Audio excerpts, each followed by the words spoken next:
கலைஞர் கருணாநிதி முன்னாள் அவர் வந்து ஓடாத தேர், திருவாரூர் கோயில் இருக்கிற ஓடாத தேரை அவர் வந்து சாமி நம்புறாரு இல்லையோ அந்த ஓடாத கோயிலை ஓட வச்சிருக்காருங்க. அவங்க வந்து ஏதோ ஒரு விதத்தில் வந்து அந்த அரசியலுக்கு வரும்போது ஆன்மீக தொடர்பு எல்லாத்துக்குமே ஏற்பட்டுரும். மாற்றம் இல்லாமல் எல்லாருமே. இப்போ உதாரணம் வந்து கொஞ்சம் முன்னாடி சொன்னாங்க. இப்போ நம்முடைய முதல்வர் திரு ஜோசப் விஜய் அவர்கள் வந்து இப்போ நெத்தியில பொட்டு வச்சிருக்காரு. ஆக்சுவலாக வந்து அவர் வந்து மதம்ங்கிறத தாண்டி நெத்தியில வந்து பொட்டு வச்சிருக்காரு. ஒரு வழிகாட்டிகளா ஒரு ஜோதிடர் அவர் கூட இருந்து வழிகாட்டிட்டு இருக்காரு. அரகஜான்ற ஒரு பொட்டு வச்சிருக்காரு. அரகஜன் தான் சொன்னாங்க. அப்போ இருந்தாலும் கூட என்னன்னா ஆன்மீகம் இல்லாமல் இல்லை. அதாவது திண்டுக்கல் பக்கத்தில் ராஜகாளியம்மன் கோயில்னு ஒன்று உண்டுங்க. அவன் வெற்றி பெறணும் அப்படின்னு சொன்னா அந்த காலையில் அந்த கோயிலில் போய் மாலை வாங்கி போட்டா அரசியலில் வெற்றி பெறுவாங்க அப்படிங்கிறதுனால உண்டு.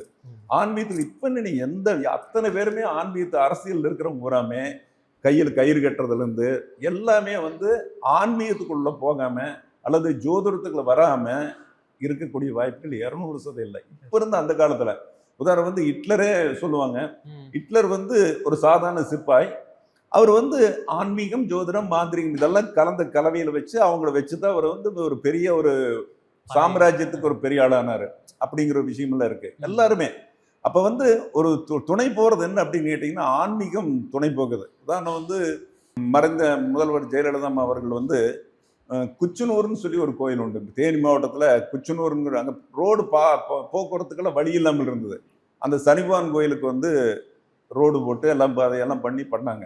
ஏன்னா பண்ணது அது எல்லாருமே எல்லா அரசனுமே பண்ணாத அரசன் கிடையாது. உதாரணம் எடுத்தோம்னா முன்னாள் முதல்வர் வந்து இறந்து போனாரே கருணாநிதி அவர்கள் வந்து திருவண்ணாமலை அவர் வந்து நாத்திகவாதியாங்கிறதுனால நம்ம பேசக்கூடாது.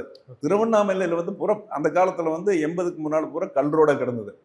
கம்ப்ளீட்டா அந்த கோயிலை சுற்றியுமே வந்து தார் ரோடு போட்டு எல்லாம் பண்ணதா உண்டு. அதே மாதிரி போட்டு எல்லாம் ரெடி பண்ணாரு. அதே சமயத்துல அந்த கோயில்களுக்கு விளக்குகள் இந்த இப்ப திரு ரஜினிகாந்த் அவர்கள் சூப்பர் ஸ்டார்னு சொல்றோமே அவர் சுத்திலும் கோயிலை சுத்தியுமே ஆன்மீகத்தை வளர்த்துருக்காங்க. இன்னும் அவர் ஆன்மீகத்தில் உட்காந்துருக்காரு.